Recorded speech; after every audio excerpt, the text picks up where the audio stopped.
Parce que Paul Warreau, c'est difficile de présenter. C'est pas il n'est pas dans un cadre, il n'est pas dans un truc. Alors Montané dit c'est un observateur, un ancien journaliste, etc. C'est pas suffisant. C'est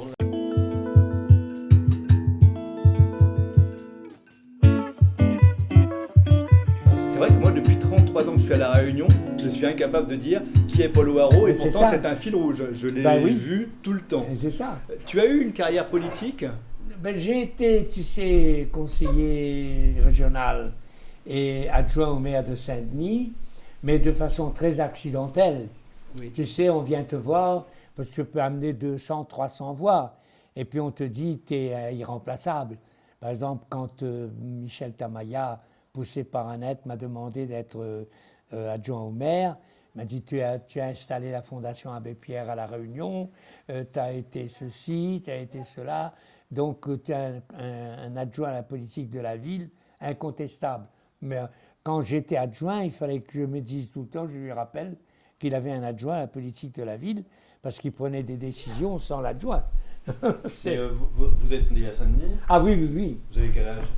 88 ans. 88 ans. Et Ouais. vous faisiez quoi? Alors, j'avais acheté le Progrès en 50. J'avais été au grand séminaire d'abord. Hein. D'ailleurs, c'est mes cours de grand séminaire, ça. Initiation à la théologie, oui. Philosophie morale. Et là-bas, c'est la philosophie chose, etc. Pourquoi vous vouliez rentrer dans les ordres à l'époque? Alors, il était question de ça, mais ce n'est pas les femmes qui montent, c'est la politique. Le problème, c'est la politique. Après mes années de philosophie, j'ai été à l'évêché pendant 1 an avec l'évêque. D'ailleurs, j'ai fait collaboré à une lettre pastorale.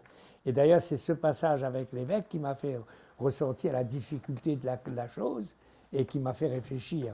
Mais la politique m'a tenté beaucoup plus. Et d'ailleurs, tous les de ma génération étaient évêques. En Guadeloupe, en Martinique, et à Maurice Nagapen aurait dû l'être. C'est lui qui a voulu que ce soit Margéo. Et moi-même, ça me pendait au bout du nez. C'est pour ça que...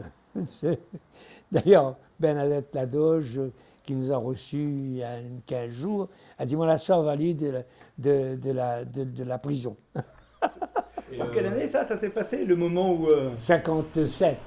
C'est là que j'ai acheté le Progrès, Oui. parce qu'il y avait 2 journaux en vente. Il y avait Le Peuple, qui était avec Fourcade et tout ça, et le Progrès.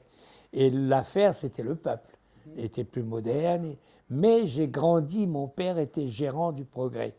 Et j'ai grandi dans le Progrès. Quand je sortais du lycée pour aller à la maison, qui est au garage 4J devant l'ancienne gare, là, je m'arrêtais au Progrès.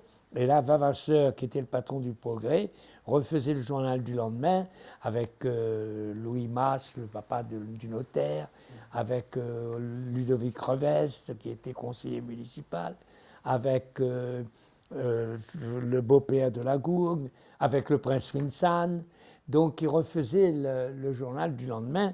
Et moi, j'ai grandi là-dedans avec l'odeur d'imprimerie. Donc, j'ai acheté le Progrès en 57. C'était un journal qui avait une connotation politique? C'était plutôt Non, le journal de la justement, droite, c'est un journal comme Paul Warreau, inclassable, mais qui avait une équipe terrible qui travaillait.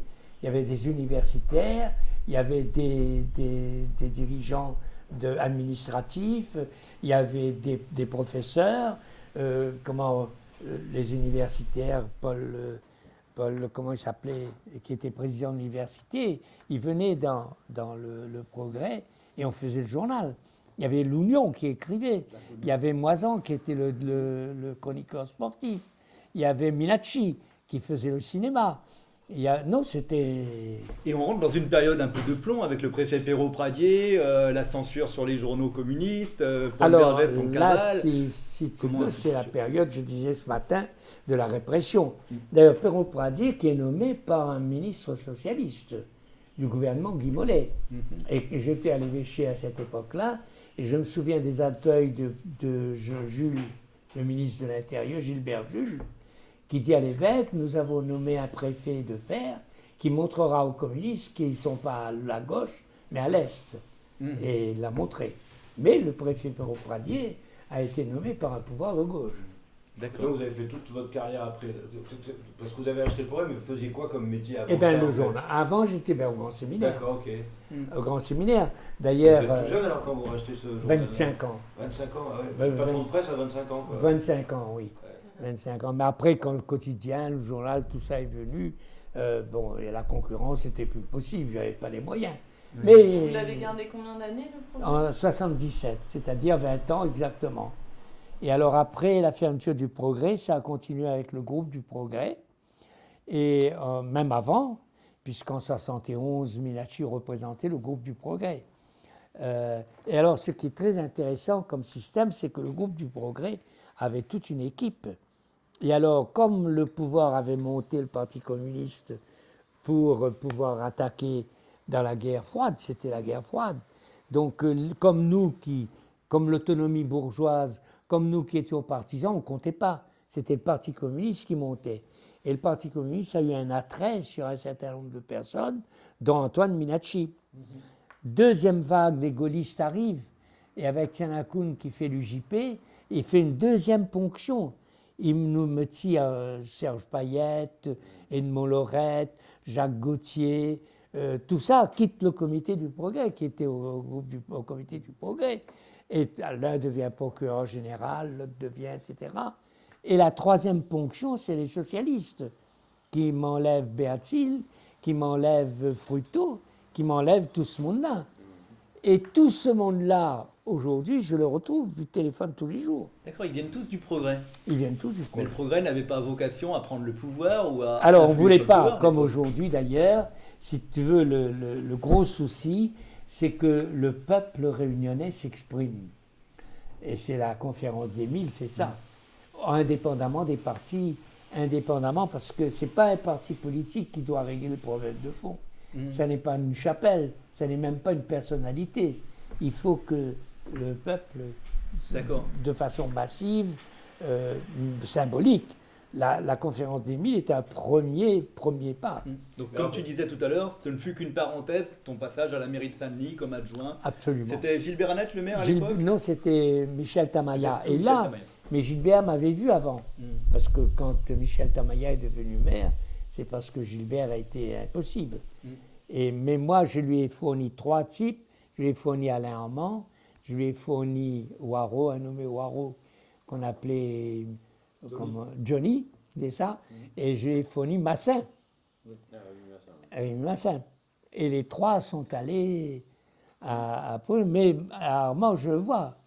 Il a, par exemple, il y a le texte en créole des fondamentaux, et bien Alain Armand a participé avec Carpanin, avec l'Office La Langue, avec Daniel Vabois, avec Pierrot Vidot, avec tout ce monde-là.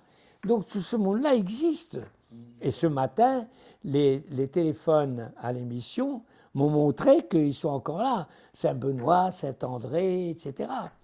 Non, mais c'est extraordinaire. Coup, cette idée de conférence des 1000, c'est quoi concrètement la conférence des 1000 ? À quoi ça va ressembler ? Conférence des 1000, c'est un rassemblement des Réunionnais. Toutes origines, tous bords politiques, toute classe sociale, les Réunionnais qui se rassemblent pour dire 3 choses. Qui ça nous les là, c'est nous qui fait. L'identité réunionnaise, la présence réunionnaise et la responsabilité réunionnaise. Alors ça, c'est capital. Par réunionnais, vous entendez quoi ? Le réunionnais, c'est le gars, c'est d'abord le réunionnais est un mélange d'Afrique, d'Asie et d'Europe. Les 3 ensemble, génétiquement, culturellement, politiquement. Et le réunionnais, le Malbar par exemple, et ils ont conservé des liens très précieux avec les pays des origines. Et ce mouvement-là se continue aujourd'hui. Il y a des Malbars, il y a des Chinois, il y a des oreilles qui arrivent et qui deviennent réunionnais. Donc vous entendez par réunionnais là, qui participent à la conférence des 1000, des gens qui habitent à la Réunion, qui sont et des gens à la qui n'habitent pas à la Réunion, enfin, qui habitent à la Réunion, mais qui sont soit d'origine, soit devenus, soit partisans de la personnalité réunionnaise. Par exemple, moi j'ai une nièce et un neveu. Le neveu est dans une boîte et ma nièce c'est la patronne de Pôle emploi. Eh bien, ma nièce se dit réunionnaise Et son frère se dit pas réunionnais, parce qu'ils ont grandi en France. Ils ont tout en France, etc. Ma sœur est allée en France très jeune. Alors, les 1000, c'est... Tout ça. C'est qui ces 1000 gens? Alors, ils sont trois sélectionnés conditions. comment? Trois conditions. Il faut qu'ils soient invités par un faiseur de table. Il y a 100 personnes qui réunissent 10 personnes, et c'est la garantie de la diversité. Et pour participer, il faut, 1, être invité par un faiseur de table, 2, venir à titre personnel. Par exemple, l'évêque viendra, Élie Waro viendra. Ce n'est pas l'ancien maire de Saint-Pierre ni l'évêque, c'est Gilbert et Beaubry et Rémi Waro. Et la troisième chose, il signe les fondamentaux. Les fondamentaux, c'est le développement de ces 3 idées qui s'annulaient. Nous les là, c'est nous qui fait. Les fondamentaux développent ça. Et il y aura un grand livre du format des journaux avec un texte en français et un texte en créole et des pages avec des carrés que tous les participants de la conférence des 1000 signeront. Et est-ce que les fondamentaux, comment vous les avez rédigés, les fondamentaux? Est-ce que ça a été coécrit par tous ces 1000 Les personnes, fondamentaux justement datent de 5 ans. Et je peux faire une conférence avec les apports des uns et des autres. Dire ça c'est un tel, ça c'est un tel, ça c'est un tel. À force de discuter des fondamentaux pendant 5 ans, ça a été, tout le monde a participé aux fondamentaux. Et par exemple, enfin, les fondamentaux disent ça. Et donc c'est un texte collectif. Donc ça veut dire que pendant 5 ans ou peut-être plusieurs années, vous avez passé du temps à les rencontrer. Absolument, à écouter, à enregistrer, exactement. Qui ont nourri votre réflexion. Qui ont nourri cette réflexion. D'ailleurs, le texte lui-même est de 4-5 ans, 4 ans ou 5 ans, mais l'idée est de 62 ans. Tu sais, l'autre jour, il y avait une réunion, groupe, je me suis mis en colère. Ça m'arrive rarement. Et quelqu'un a dit « t'es sans patience ». Et ça m'a donné le titre du bouquin que j'écrirai lorsque je cesserai de faire l'imbécile. Ça va être 64 années de patience. Donc les fondamentaux datent de ça. J'avais retenu cette formule des 64 années de patience, et je m'étais dit, après 64 ans de patience, comment on fait pour garder le contact avec la jeune génération qui peut, comment elle va pouvoir s'inclure dans ces fondamentaux, parce que... Mais elle vient. Mais moi, ce que j'arrive pas à comprendre, enfin, je pense qu'il faut qu'on l'explique, c'est les fondamentaux de quoi? De l'île de la Réunion. Mais on vit qui nous sommes, nous les là, c'est nous qui fait. Mais ça veut dire que ces 3 questions sont absolument irrésolues aujourd'hui. On n'a apporté aucune réponse aujourd'hui à ces 3 questions. Il y a une réponse, mais elle n'est pas explicitée. C'est la Réunion, ça. Hein. Le Réunionnais a contenu en lui-même un tas de choses qu'il n'exprime pas. Donc il faut que ça s'exprime. J'ai dans mon prochain journal un dialogue avec une fille qui s'appelle Nadine. Et je prends les phrases et j'exprime. Elle dit, par exemple, pour répondre à ça, ça ne vaut pas la peine pour réunir 1000 personnes, on n'est pas là pour ça. On est pour redire qui ça nous les là, c'est nous qui fait. En chacun. D'ailleurs, je vois dans l'accueil, ce matin, quand j'ai vu les types qui téléphonaient, Saint-Benoît, Saint-André, les Avirons, Tampon, Saint-Paul, etc., c'est 60 années de travail qui reviennent. Et on s'aperçoit que ça répond. Et donc, il faut expliciter ça. Parce qu'on nous a formaté en disant que ça n'existe pas. Si tu veux, le problème, on a dit, nous vivons, la Réunion n'existe pas. On est français. Et là, il y a un jeune qui s'appelle Romuald Barret qui m'a donné la solution dans les 4 ans. C'est le ou et le et. Nous sommes sous l'ère du ou. Ou tu es français, ou tu es réunionnais. Tu ne peux pas être les deux à la fois. Si tu es réunionnais, tu n'es plus français, et c'est toute la bataille sur l'autonomie. Et si tu es français, tu n'es plus réunionnais. Et Romuald dit, c'est le et. Nous sommes et réunionnais et français. Et là, ce que je disais ce matin, c'est que ce problème de l'autonomie n'est pas un problème des Outre-mer. C'est un problème national. C'est l'autonomie de l'Alsace, l'autonomie de la Bretagne, l'autonomie de la Corse, autant que l'autonomie de la Martinique, que l'autonomie. Et je dis même que les régions françaises sont à l'avance sur nous. Par exemple, en Alsace, quand l'Alsace est redevenue française, le gouvernement français a voulu faire arrêter les dispositions du Concordat. Les Alsaciens ont dit niet. et les curés en Alsace sont fonctionnaires d'État. L'évêque est chef de service et les curés sont des fonctionnaires d'État. Mais ça a toujours été un jeu à La Réunion que de diaboliser la pensée autonomiste. Mais C'était une bien façon sûr. de diviser la population. Aujourd'hui, comment faire pour que ça ne soit pas à nouveau un C'est-à-dire fait qu'il de faut division? commencer par dire qu'on arrête la France et l'outre-mer. Et c'est la suite de la France et l'Empire, ça. Il y a la République française, avec les pays français d'Europe, les pays français de l'Atlantique, les pays français de l'Indienne-Océanie, les pays français fraternels, égaux et libres. Mais alors, le discours que vous tenez, qui est donc le discours fondamental, Voilà. c'est le discours fondamental de cette conférence des 1000. Si j'ai bien compris, les 100 faiseurs de table sont plus ou moins des personnalités? Non, Non? non. Non? Il y a des gens des Azalées, Ouais. il y a des gens de la ressource, de Gros. Il y a, par exemple, là, tout de suite, on m'a téléphoné, le général Lucas fait partie de ça.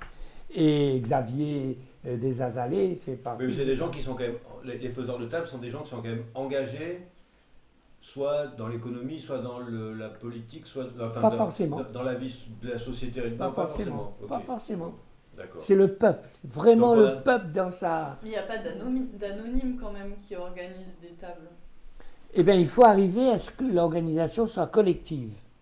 Il faut arrêter, par exemple, il y a la lettre que Nathalie envoie toutes les semaines. Dans une lettre, ils avaient mis mon portrait. Il faut lever ça.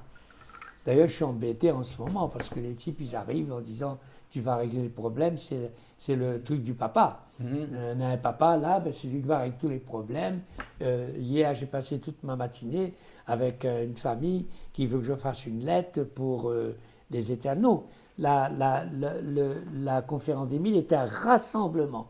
Ça n'est pas une organisation qui chapeaute les autres. Chaque organisation conserve son charisme, sa liberté. Et là, l'image de comment il s'appelle,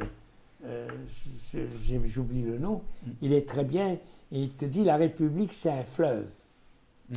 Et il y a les berges, la rive droite et la rive gauche.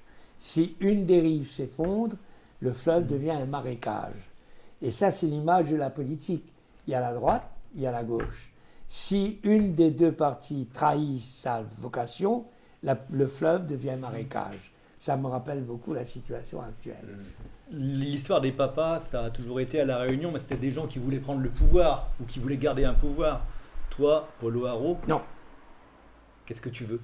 Ben, ce que nous voulons, je voudrais remplacer le je par le nous, le vous par le nous.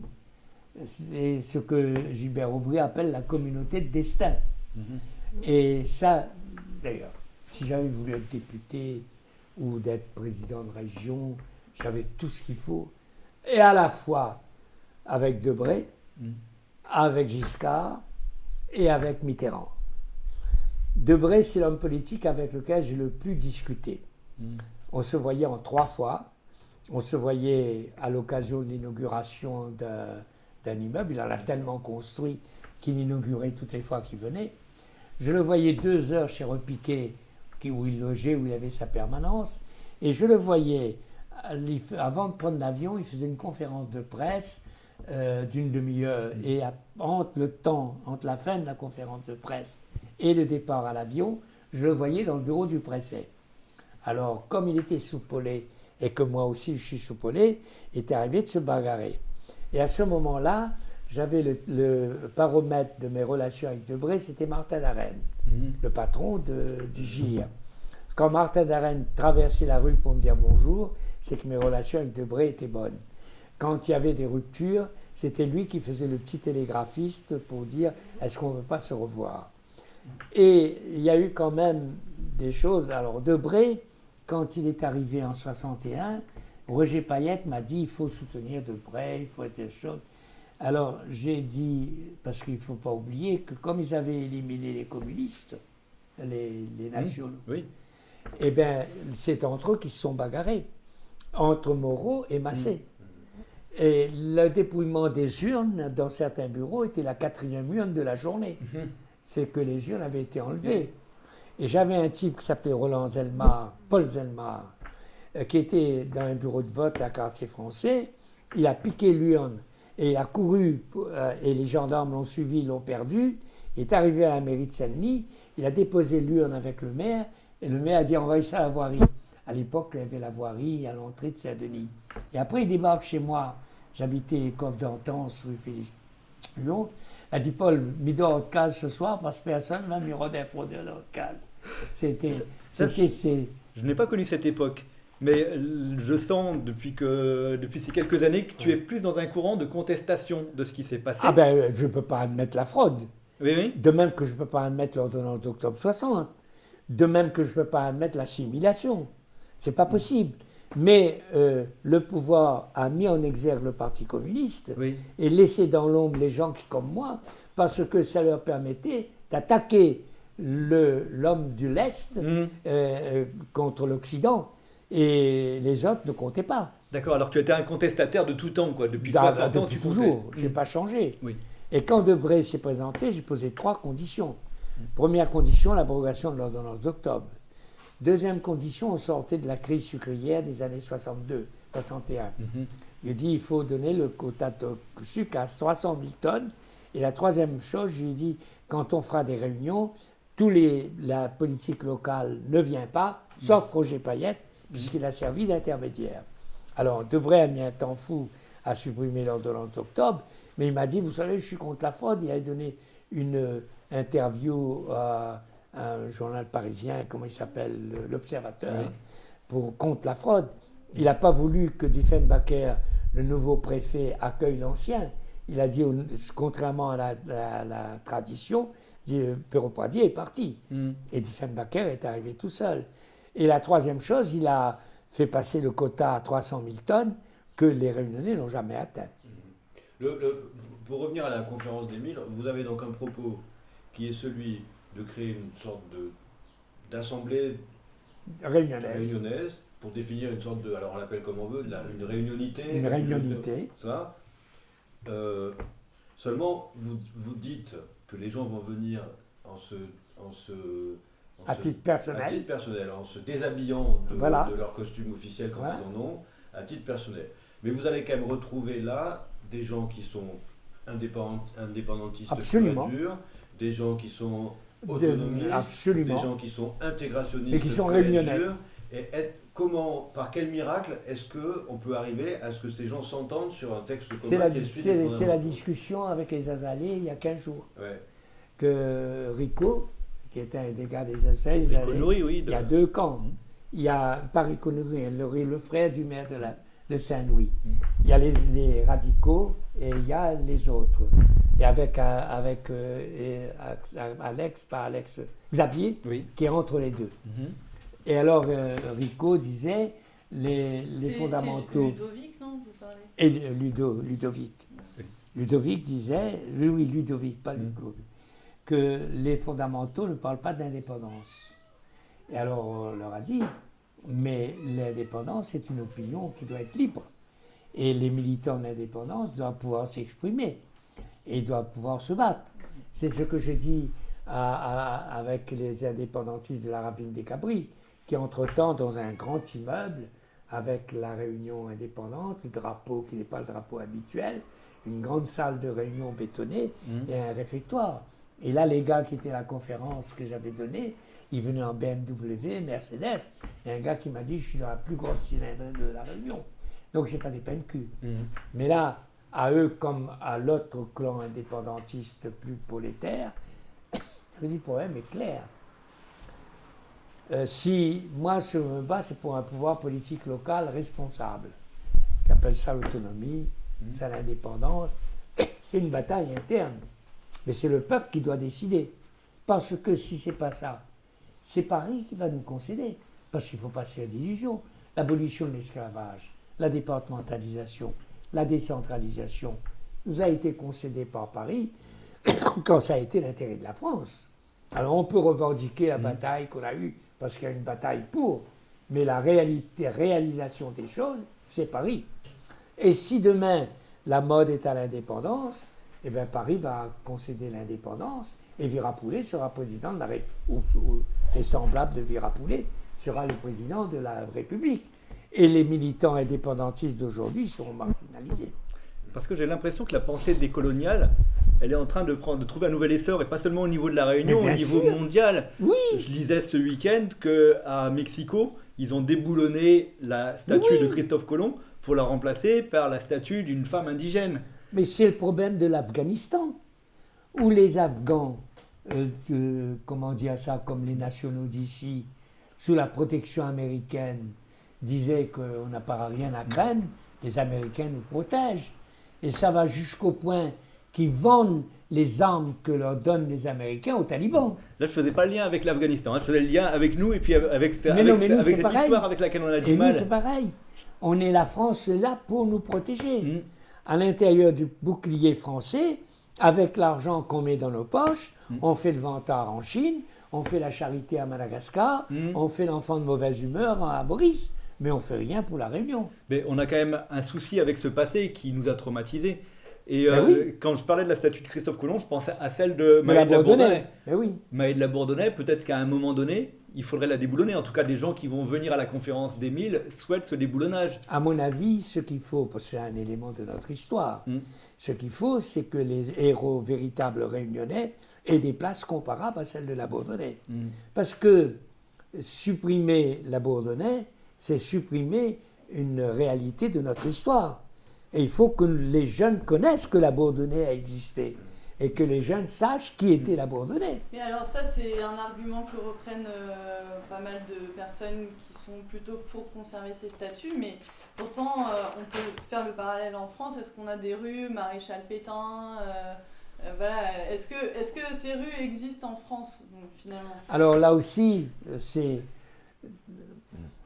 Est-ce que ça supprime l'histoire de supprimer Exactement. des statues ? Maintenant, une rue Maréchal Pétain, bien sûr. Mettre une rue Hitler, c'est évident.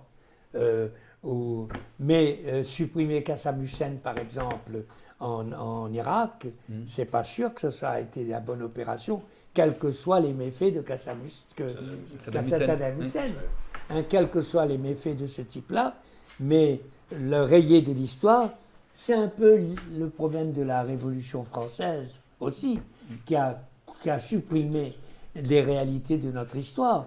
À mon avis, ces témoignages sont d'autant plus importants qu'ils sont accusateurs. Alors que quand on supprime, ils disparaissent de la mémoire. Non. Par contre, que le culte qu'on fait à la Bourdonnais soit remplacé par un hommage réunionnais. Ça, il faut le faire. Sudel Fuma a commencé à le faire, et ça, c'était la bonne voie. J'en viens à la méthode, parce que la conférence des 1000, c'est difficile à décrire en vérité. On va avoir...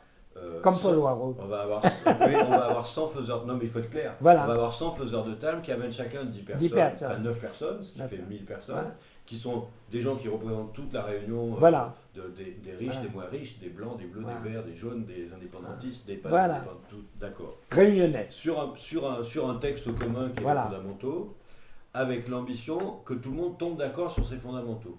Avec l'ambition que tout le monde s'approprie les fondamentaux. Et alors, d'accord, alors, si ça marche, admettons que ça marche, qu'on sorte de ce dimanche avec tout le monde qui se dit c'est bien, on est d'accord sur un texte commun. Est-ce que vous n'avez pas peur que ce texte commun soit trop édulcoré justement pour que tout le monde se soit rassemblé autour ? Et de ce texte commun, qu'est-ce qu'on en fait après ? Il se passe quoi après ? On va après. D'abord, c'est pas édulcoré. Dire qu'on vient d'Afrique, d'Asie et d'Europe, quand on voit le livre de Fontaine, ils disent, moi par exemple, la baissière que je vois ce soir, de Racine Caff, qu'est-ce qu'on n'a pas dit sur Racine Caff, y compris un journaliste du Monde qui m'a dit, mais Ghislaine me dit, si tu dis qu'on vient d'Europe, nous dirons qu'on vient d'Afrique. Mais si comme dans les fondamentaux, on dit qu'on vient d'Afrique, d'Asie et d'Europe et qu'on a mélangé tout ça pour faire autre chose. C'est d'ailleurs l'histoire de deux témoignages. C'est l'histoire de Daniel Waro, qui a commencé sa carrière comme caf blanc. Et un jour, il fait une conférence à Saint-Gilles. Il me dit, Daniel, vous avez fini de dire tout ça qu'il fallait dire. Parce qu'il est passé à la bâtardcité. Et là, D'ailleurs, il te donne un témoignage qui te convainc de tout, mais dis-moi la liesse à quoi écrit.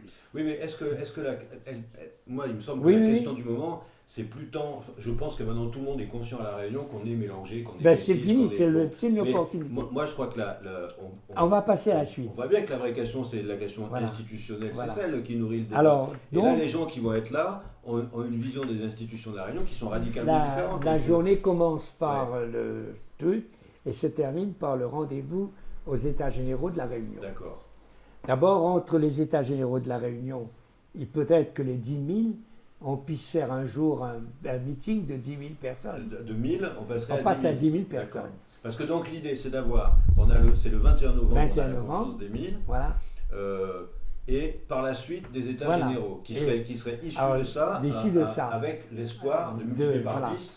Et là, les dans États ce cas-là, généraux. on passe à une ébauche de partis politiques au final. Non, alors on arrive là. Les États généraux, c'est trois choses. Un, éthique et morale. D'ailleurs, c'est Farouk qui était là, qui a donné l'idée.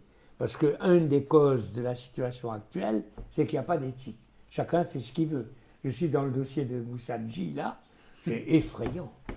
Et j'étais avec un nommé hier encore, effrayant ce qu'on fait. Par exemple, le tribunal dit, d'abord l'avocate ne donne aucun truc. 3 ans après le jugement, ils reçoivent une notification du jugement qui dit qu'ils ont 2 ans pour faire appel et qu'au bout de 2 ans, ils ne peuvent plus faire appel. Et ça arrive 3 ans après. Enfin bref. Donc, morale et éthique. Deuxièmement, un pouvoir local responsable. Et troisièmement, de faire passer au vert les feux rouges du chômage, de l'illettrisme, du seuil de pauvreté et du mal logement.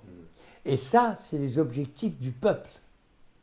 Les objectifs du Et peuple. vous n'avez pas peur qu'on dise que les objectifs du peuple, ce soient les objectifs de Paul Warreau? Ben c'est ça, la grosse bataille, c'est d'empêcher ça, justement. Et c'est pour ça que c'est les partis politiques, après, qui jouent. Chacun avec son charisme, avec ses valeurs. C'est les fameuses rives du fleuve.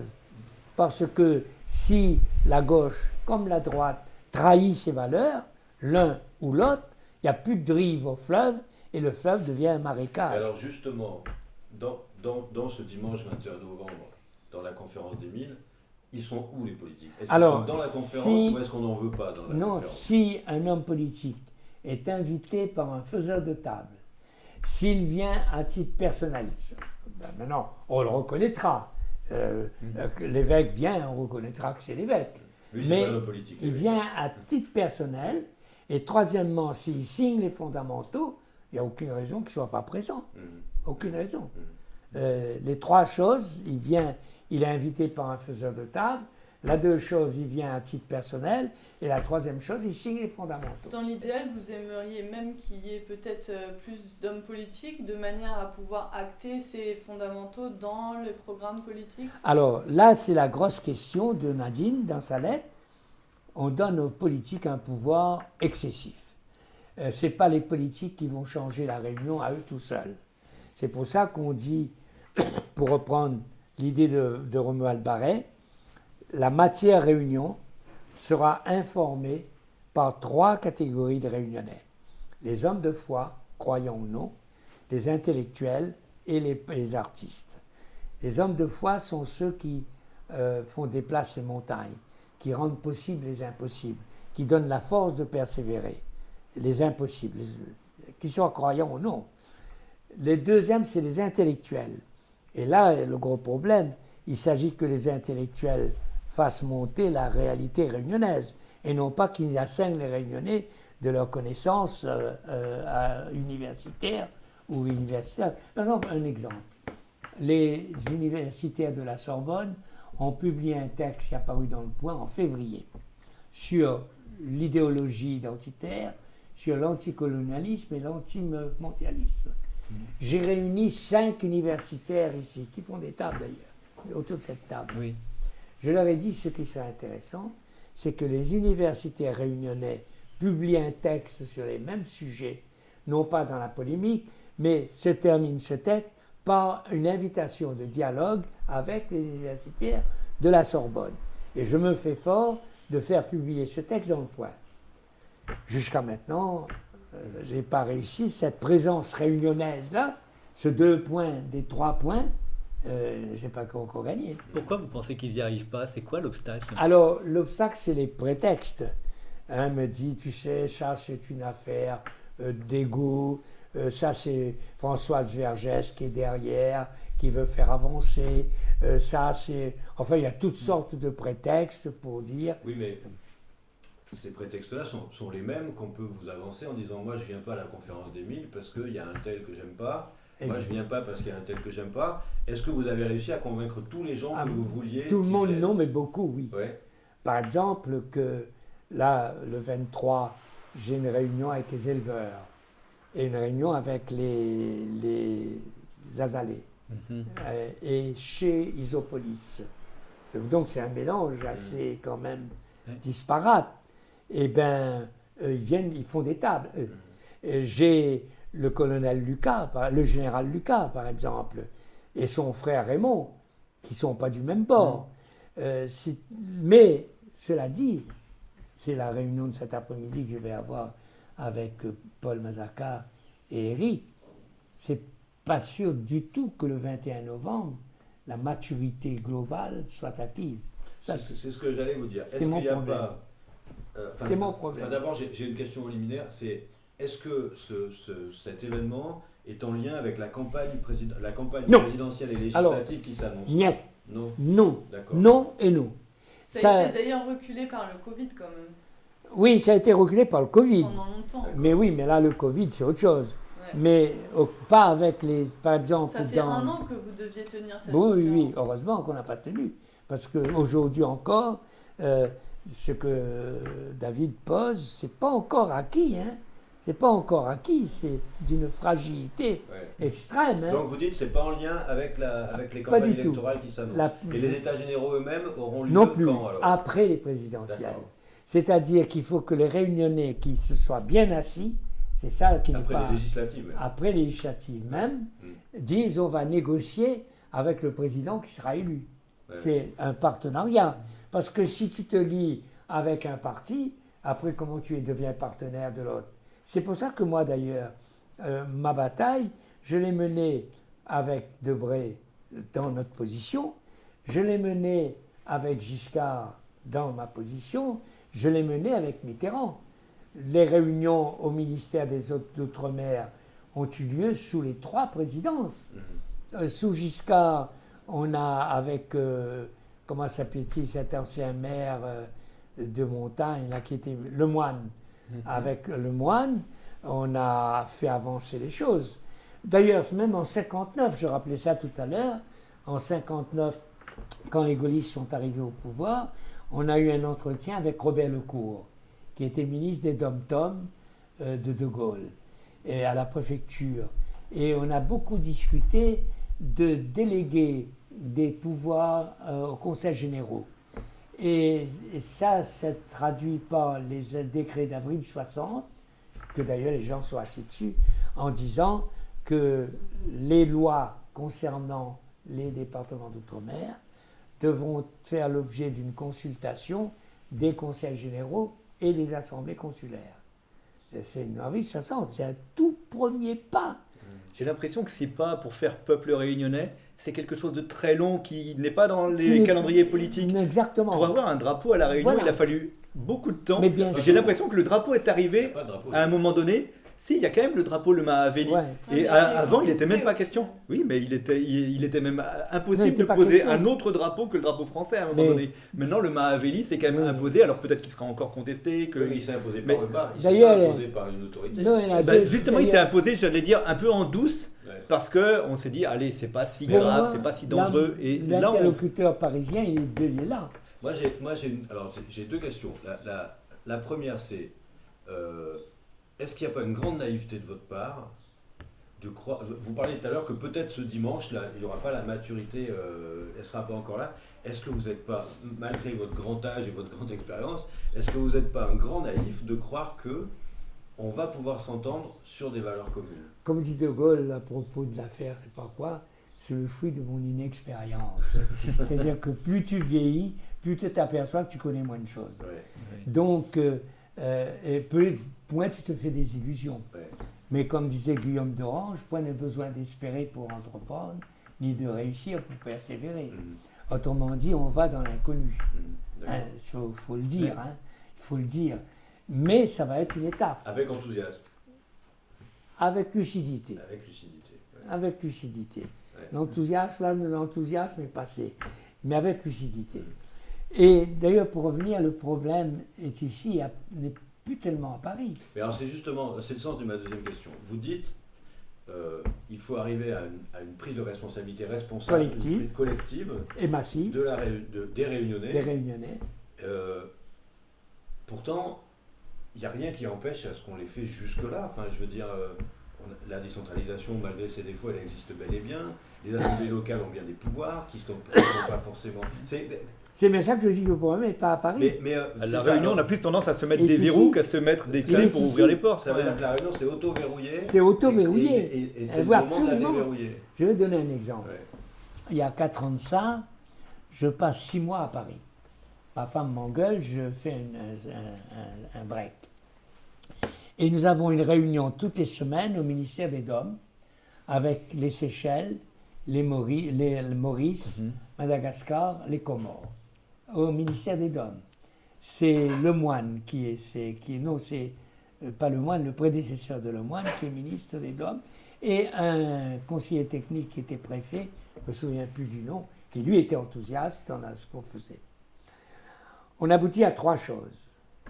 D'abord que la France entre dans la COI, parce que jusqu'alors, elle était observatrice de la COI. Et au temps de Berthier, elle était observatrice. Donc là, on obtient que par un traité international, la France entre dans la COI à cause de son département de la Réunion. C'est explicite. C'est pas à cause d'eux, il y a une autre expression française. Il paraît qu'à cause d'eux, c'est pas français. Mais la France entre dans la COI. La deuxième chose que nous obtenons, c'est que le président de la région Réunion soit le représentant français à la Commission de l'océan Indien. Et la troisième chose, que la COI soit l'outil politique d'un développement communautaire de l'Indienne Océanie. Et bien ça, on l'obtient de Paris, avec un traité international à la clé. L'autorité politique locale s'assoit dessus royalement, elle ignore, elle oublie, au point qu'au Conseil des ministres de l'année dernière, il n'y a pas un seul réunionnais. Voilà la situation. Donc le problème, Paris est congénitalement colonial. Paris est congénitalement jacobin. Paris est congénitalement dominateur. Donc on ne peut pas demander... Véronique, appelle le chien. Excuse-moi, c'est pas grave, ça fait partie de l'ambiance. Paris est congénitalement ça. Donc on ne peut pas lui demander d'être autre chose. Ce qu'il faut, c'est un interlocuteur réunionnais ou martiniquais et qui fait modifier ça. J'ai un élu et qui du coup, vous diriez que Paris a la complicité des élus locaux? J'allais y venir. J'y venir. C'est l'amendement Arrive l'amendement Virapoulet. J'ai un exposé d'un élu régional qui fait une table. Il me fait un exposé magistral. Je lui dis, mais tu m'as fait l'exposé d'un conseiller technique du ministère. Ben, j'ai plus besoin de ça. Que ce soit l'écho d'un conseiller technique du ministre, ce n'est pas mon problème. J'ai besoin d'un interlocuteur réunionnais de ce conseiller technique. Et bien, c'est ça le problème auquel nous sommes affrontés. En off. Or, ce qui nous manque, c'est des conseillers techniques réunionnais. C'est ça le problème. C'est l'ancrage de terrain. Enfin, c'était peut-être un peu ma question de départ qui est passée à là, c'est sur la jeunesse. Alors, je disais 60 ans de patience, mais est-ce qu'on est en contact avec la jeunesse? Et je dirais plus généralement, est-ce qu'on est en contact avec les aspirations et les colères qui s'expriment? Et peut-être aussi, est-ce qu'on est en contact avec les indifférences qu'on sent bien quand les gens ne vont plus voter, quand les gens se désintéressent de la politique ou sont prêts à faire n'importe quoi? Alors, comment on les intègre à ce mouvement? On va faire l'année prochaine un travail pour l'Indienne Océanie. Bon, c'est un peu en sommeil parce qu'on est sur la conférence des 1000 et les États généraux. Mais l'Indienne Océanie, il faut faire. Et là, l'équipe qui va... Alors, j'avais pensé faire le tour des îles et les Seychellois, les Mauriciens, dont de Lestrac qui était un partisan de ce que nous faisons. De Lestrac a défendu ma position à l'ONU. Il a défendu ma position en Australie. Il a été expulsé de la Réunion pour avoir proposé à la Réunion de devenir quand indépendante. il était secrétaire général, il a appliqué notre politique. Le problème, c'est que les secrétaires généraux restent 2 ans et il faut qu'ils partent. Après, il a mis un Comorien qui était plus soucieux de l'élection présidentielle aux Comores pour lui que de la COI. Et la COI, aujourd'hui, c'est une agence technique de l'Europe qui finance pour des problèmes techniques. Ça n'est pas du tout un organisme politique. Donc, mais ce sera une équipe de jeunes de l'université qui mènera le travail. J'ai demain matin à 8h une réunion avec eux. Je vais leur donner les adresses qu'on a et on met en place quelque chose pour les inviter l'année prochaine à une réunion réunionnaise du lancement de la COI. La deuxième chose, c'est que Valérie Payette nous a emmené 3 étudiants, un qui est à l'École normale supérieure à Paris, un qui est à Sciences Po à Rennes et un qui est à Aix-en-Provence. Et les 3 nous ont dit, on aurait aimé être dans la conférence des 1000, mais on ne peut pas voyager. C'est pour ça que l'idée est venue de savoir si l'après-midi de la conférence des 1000, il ne pourrait pas avoir une visioconférence avec ces étudiants, qui d'ailleurs nous a fait voir Nicolas Martin, pour voir si on ne pourrait pas faire intervenir des Réunionnais du monde. Et il y a des Canadiens qui sont preneurs à cette chose-là. Et il y a hier, pas plus loin qu'hier, une équipe de jeunes qui veulent venir aussi. Et alors, avec les jeunes comme avec les autres, il y a 3 problèmes. Le problème, c'est le formatage. Beaucoup de gens, à l'heure actuelle, veulent combattre le système avec les moyens du système, avec les paradigmes du système. Par exemple, quand on dit c'est les politiques qui vont régler, eh bien ça, c'est un paradigme du système. Et vous espérez faire autrement via la conférence des 1000 ? Vers la conférence des 1000 et la suite. Et la suite. La conférence des 1000, ça ne suffit pas. À supposer qu'elle réussisse d'ailleurs. Donc la conférence des 1000, ça ne suffit pas. Et donc quel est le c'est les 10 000, c'est les états généraux, c'est la discussion. D'ailleurs, les élus commencent à venir. Il faut qu'on se voit, il faut qu'on discute. Ça commence. C'est pour ça que le 21 novembre, ça me gêne cette date-là, qu'il faut que le 21 novembre on part. Mais on ne sera jamais mûr. Le problème, c'est qu'il faut une date. Sinon, on ne sera jamais mûr. Oui, il faut y aller. Mais il faut y aller. Mais 10 000 personnes, une manifestation de 10 000 personnes à La Réunion, ça fait très longtemps que c'est pas arrivé. Est-ce que c'est pour faire peut-être une manifestation, au moment de... Est-ce que c'est pour défiler dans la rue? Non, c'est un meeting. Vous parlez de meeting, donc meeting, ça fait penser à parti politique, c'est ça, c'est... Mais non, pourquoi le peuple ne peut pas faire un meeting? Le pape a réuni 100 000 personnes. Un mot qui fait partie oui, mais le pape a réuni 100 000 personnes. Oui, mais on voit bien, c'est un des paradigmes très clairs. On a l'habitude d'avoir, sur un meeting, il y a des gens en bas et des gens en haut, sur le podium. Qui sera sur le podium? Nous, dans notre société occidentale, on a l'habitude de voir un meeting avec des gens en bas qui écoutent des gens en haut. Voilà. Et là, est-ce que ça veut dire qu'il faut même changer? Non, mais attention. Est-ce qu'il faut carrément changer cette forme de meeting? La conférence des 1000, c'est justement pour pas ça. Mais alors justement, la conférence des 1000, c'est pas ça. Voilà, moi j'ai une question très simple là-dessus. Vous avez 1000 personnes qui viennent là parce qu'ils ont un avis. Ils viennent, ils ont tous un avis. Il y a tous les gens. Comment vous allez faire en sorte que ces gens-là prennent pas la parole? On prend la parole en ce moment. Pour que le truc dure, parce que sinon ça va durer une semaine. Je veux dire. Non, mais justement. Mais la parole se prend en ce moment. Qui va prendre la parole? Non, mais on va y arriver. On va y arriver. La première chose, c'est que la conférence des 1000, c'est justement d'éviter les gens d'en bas et les gens sur une estrade. Ça, c'est la première chose. La deuxième chose, les débats se font maintenant. Par exemple, là, ce soir, je vois Racine Caf. Il y a samedi dernier. Les débats se font entre vous et eux. Mais ils se font entre les faiseurs de table. Oui, mais ils se font pas entre Racine Caf et Bernadette Ladoge et Racine Caf. Non, mais par exemple, chez Bernadette Ladoge, samedi dernier, il y avait 50 personnes. Mais il y avait Philotia. Non, mais je comprends. Donc c'était les. Vous voyez ce que je veux vous dire? Vous avez fait, des rencontres multipartenariales, si j'ose dire. Vous êtes allé avec votre patron de pèlerin, vous êtes allé voir tout le monde. Donc vous avez recueilli toutes les paroles. Vous êtes l'intermédiaire. Dimanche 21 novembre, tous ces gens qui vous ont parlé à vous vont pouvoir se parler entre eux. Et est-ce que le risque, c'est pas que ce soit un cafouillage permanent, puisque Non. tout le monde voudra parler à tout le monde? Ces gens-là se sont parlé entre eux. Ils sont pas parlé avec moi. Pas Je vous tous. assure, par exemple, Non, pas l'échange tous, ouais, pas Moi, entre je pense. Bernadette Legras et Philotia. Alors, notre Non, je chose comprends, aussi. mais je veux dire, vous aurez 1000 personnes. Je veux dire, concrètement. Alors, mais qui là, il n'y va aura prendre pas le- de prise de parole D'accord. spontanée. D'accord. Non, non. D'ailleurs, le 30 et le 31, on fait une réunion dans le Nord le samedi matin, une réunion dans le Sud samedi après-midi, une réunion dans l'Est dimanche matin, une réunion dans l'Est, dans le Sud.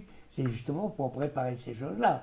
Pour dire, le jour de la conférence des 1000, il y aura un chœur de chant, sur un chant qui a été composé, et le chœur sera composé des artistes depuis Bernadette Ladoche jusqu'à Daniel Waro, en passant par les Pat John, etc. On peut appeler ça un hymne, parce que je parlais du drapeau, les fondamentaux, ça ressemble un peu à une constitution. C'est le mot qui chant peut revient. être un hymne. C'est le mot qui revient. On fait Mais peuple, moi, là. je suis prudent, je ne vais pas jusque-là. On fait partie politique. Voilà.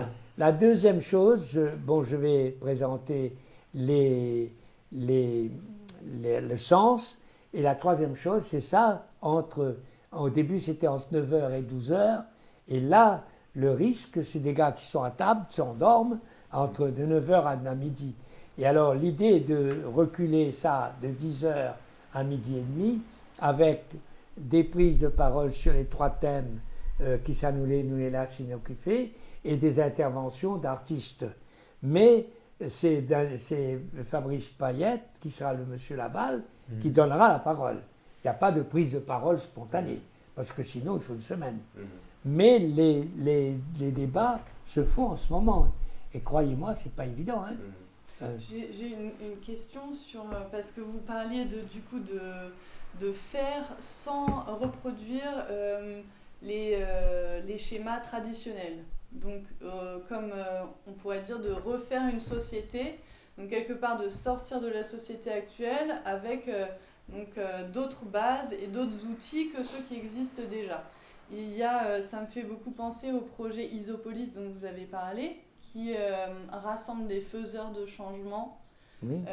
Est-ce que les personnes qui seront rassemblées le 21 novembre, vous les appelleriez des faiseurs de changement? Et comment est-ce que vous aimeriez faire autrement avec ces personnes-là et cette diversité de personnes qui sont là? Et qui sont-ils? D'abord, ces personnes sont très différentes. Ça va depuis la Varangue de la ressource jusqu'aux Azalées. C'est ça qui est important. Il faut que cette différence-là apparaisse, que la cour, la Varangue et l'Agora apparaissent. Il faut que les planteurs apparaissent. Par exemple, samedi 23, j'ai une réunion avec le groupe d'éleveurs. Donc vous avez essayé de représenter à peu près l'ensemble de la société Absolument. réunionnaise? Absolument. Ou c'est quand même... Non, c'est l'ensemble de la est-ce que société c'est quand réunionnaise. même une partie de Non, personnes justement. qui sont influencées par des idées... Non, mais c'est propres? ça qu'il faut éviter. Et quand, par exemple, ce qui est intéressant comme réaction, on voit de Carpanin, Marie Moutou. Pendant 1 heure, c'est un défoulement. Tu me demandes d'aller avec des gens qui ont torpillé la maison des civilisations. Tu me demandes d'aller avec... Pas possible. Non, c'est non, c'est non. Pas question d'aller à côté de ces gens-là.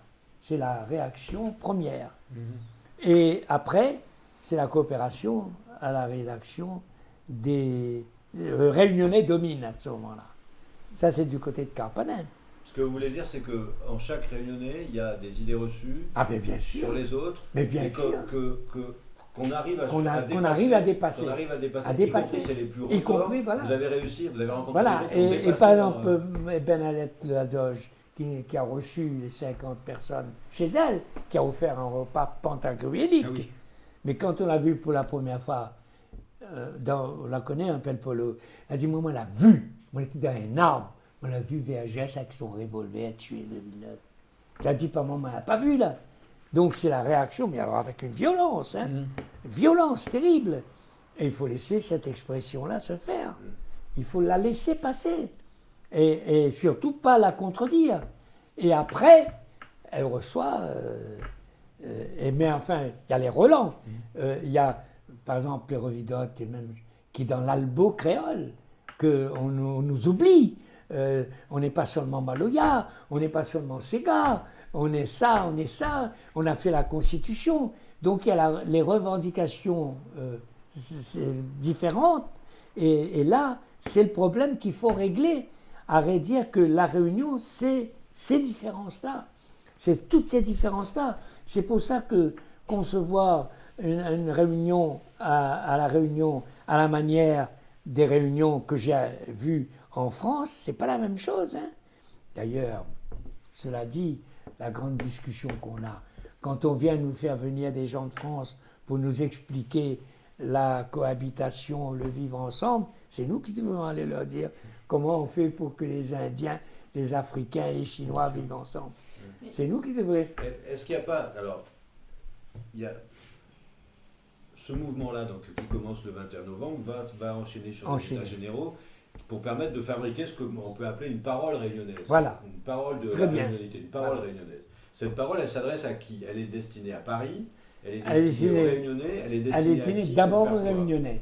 Ouais. D'abord aux Réunionnais. Ensuite à Paris. Ouais. Ensuite à l'Europe. Ensuite à l'Indienne-Océanie. Ensuite à l'Inde, au pays des origines. Elle est adressée au monde. Et cette parole, elle dit, on existe, nous on n'est là, pas tout à fait comme tout le monde. Voilà. Mais bien sûr, on donc, est il nous. faut nous entendre. Le français qu'on veut nous imposer, c'est un français zombie. Mais oui, cette parole, elle a vraiment son importance. Je trouve presque Absolument. dommage que vous disiez que la présidentielle, c'est autre chose. Parce que cette parole de la créolisation, dans le débat présidentiel tel qu'il est en train de se présenter, enfin on voit tous des images de Zemmour où il y a des fanatiques qui sont autour de lui. Celui qui ne voit pas l'ascension d'Hitler dans ces images-là, c'est qu'il n'a pas été à ses cours d'histoire. Et est-ce qu'à ce moment-là, la parole réunionnaise, elle ne peut pas apporter quelque chose dans le débat présidentiel? Si on arrive à faire les fondamentaux, si vous arrivez à faire les fondamentaux, si nous arrivons à faire les fondamentaux, il faudrait l'adresser à chaque candidat. Elle apportera. Et c'est-à-dire que ce n'est pas les fondamentaux, la conférence des 1000 qui n'est pas une personnalité morale, mais c'est les gens de droite, les gens de gauche, les gens du centre de la conférence des 1000 qui feront entendre aux uns et aux autres. D'ailleurs, lorsque un gars des Avirons, Front National, Rassemblement National aujourd'hui, dit publiquement qu'il est d'accord avec nous, ça veut dire qu'il n'est plus d'accord avec le Front National. Ça veut dire que dans la bataille qui va mener aux élections présidentielles, au nom de la Réunion, il va dire à Zemmour, il faut arrêter. Tu vois Est-ce que, alors, on a vu surgir des mouvements il y a ces quelques dernières années, il y a eu la Nuit debout, surtout à Paris, enfin, il y a eu les Gilets jaunes là, et dont il ne reste, à mon sens, pas grand-chose en termes de construction de politique, puisque c'était des mouvements dont le choix délibéré était de ne pas s'incarner dans quelqu'un, de ne pas être incarné par quelqu'un. Il y a une espèce de défiance en se disant on ne va pas mimer le système qu'on combat, et donc on décide de ne pas s'incarner. Est-ce que le risque de cette conférence des 1000, c'est justement en ne l'incarnant pas ni par vous personnellement, ni par toute autre personnalité, est-ce que finalement il ne va pas y avoir, comme pour les Gilets jaunes, une sorte de dilution, voire de dissolution du message? Il va s'incarner automatiquement. Parce que dans la conférence des 1000, il y a deux hommes politiques qui se sont manifestés aux dernières régionales. Il y a Amani et il y a Philippe Cadet. Amani a même été demandeur des 500 signatures des citoyens pour l'élection présidentielle. Et Philippe Cadet a été candidat. Le problème, c'est que l'un et l'autre s'aperçoivent qu'ils ont en face d'eux le système, et que le système est puissant, et qu'ils n'ont pas, pour les porter, un mouvement populaire réunionnais. Donc ils sont isolés. Et ils n'arrivent pas à faire 500 signatures, et ils n'arrivent pas plus de 2,90%. Mais est-ce que c'est pas un peu gênant de créer un mouvement qui peut ensuite servir de légitimité à Philippe Cadet en l'occurrence, en disant j'ai l'assise de la conférence des 1000 et des États généraux. Ah non, il n'a pas l'assise. Auquel cas vous trahissez 80 ah non, 90% il n'a pas des gens qui sont là. l'assise des États généraux, il ne peut pas revendiquer ça. D'accord. Il a l'assise du peuple, ou il n'a pas. C'est ça, il l'a ou il ne l'a pas. Ça dépend de son comportement. Mais la conférence des 1000 n'apporte pas de caution à qui que ce soit. Personne ne peut dire je suis soutenu par la conférence des 1000. Personne ne peut dire ça. Et s'il dit, c'est abusif. Ça, c'est clair. Donc, la situation est claire. Est-ce que les Réunionnais, pour ne pas être croqués par grippe minot, peuvent arriver à dire on peut régler nos problèmes par nous-mêmes, chacun avec son charisme, ses valeurs, son positionnement. Voilà l'enjeu. Là, on est le 18 octobre, et donc 21 novembre s'approche. Tu parlais tout à l'heure de fragilité. De quoi est-ce que tu as peur pour ce 21 novembre? Alors, j'ai peur d'une chose très concrète, que les gens, à cause du Covid, disent « je ne viens pas ». Du pass sanitaire. Du pack sanitaire, voilà. À cause du pack sanitaire, dit « je ne viens pas ». C'est la première crainte, c'est la crainte la plus importante que j'ai. La deuxième crainte que j'ai, c'est que des types viennent pour récupérer. Alors qu'il est là, on est à un mois de l'événement, vous avez, enfin, je dis vous parce que c'est vous, mais les 100 faiseurs de table, on sait, ils sont identifiés, ça y est. Alors on a aujourd'hui, et là en ce moment, Paul Mazaka et Eric travaillent là-dessus, on a une liste de 102 personnes qui ont dit à un moment qu'ils sont faiseurs de table, et il y a une dizaine de nouveaux qui arrivent et qui sont. Mais, c'est ce qu'ils font, il faut vérifier nom par nom s'ils confirment. Et puis si ça ne réussit pas, ça ne réussit pas. Ça veut dire qu'on est à ce point-là en 2021. C'est ça, c'est un pari en fait. Ce que vous faites, c'est un pari sur l'intelligence collective réunionnaise. Pour moi, oui. Pour moi, oui. Car si la Réunion veut. Voilà, elle ne veut pas, oui. Là, c'est une occasion. C'est pas moi qui décide que. C'est la Réunion qui se manifeste telle qu'elle est. Et elle se manifestera telle qu'elle est. Et comment on fait pour changer la société sans utiliser les moyens actuels, justement? Sans changer les moyens actuels, ça c'est clair, hein? Pas possible. Là, elle est bloquée. Et si tu veux, que ce soit Erika Barej ici, là, ou, comment elle s'appelle, la présidente de la région, là où je suis, à table, quand on fait des choses, il dit, Paul, si je fais ça, je ne suis pas élu. Donc, ce qu'on fait, c'est une libération du personnel politique lui-même. Et c'est aussi, par exemple, aux Azalées, moi, je ne négocie pas telle chose. Ils ont un projet formidable d'achat d'un terrain pour faire un centre de formation et de se battre cause. Je leur dis, mais il faut négocier avec le maire. Ah, ne négocie pas avec le maire. Pas question. Bon, ben, le truc ne se fera pas. Mais est-ce que négocier avec la mairie, c'est pas justement reproduire ce qui se fait actuellement? Sauf si on fait la négociation dans des conditions nouvelles. Le maire, si vous dit, moi, il faut pour faire ça, il arrête. Maintenant, on négocie un terrain. On négocie, c'est des responsables réunionnais qui négocient avec un responsable réunionnais en place. Donc vous pensez que c'est en faisant masse, avec, en rassemblant 1000 puis 10 000 personnes, c'est en étant nombreux qu'on arrivera à imposer quelque part nos modalités aux élus. C'est le fond du problème.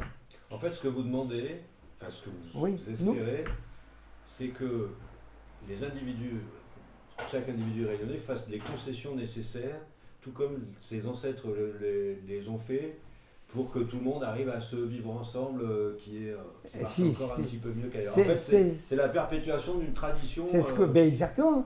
C'est ça le créole. Alors, comme il ne peut pas faire ça, il fait dans le oui après bataille. Le créole dit oui, elle dit ben oui, mais il fait. Mais il ne fait pas. Il dit oui, mais c'est non. Et il n'y a plus d'authenticité.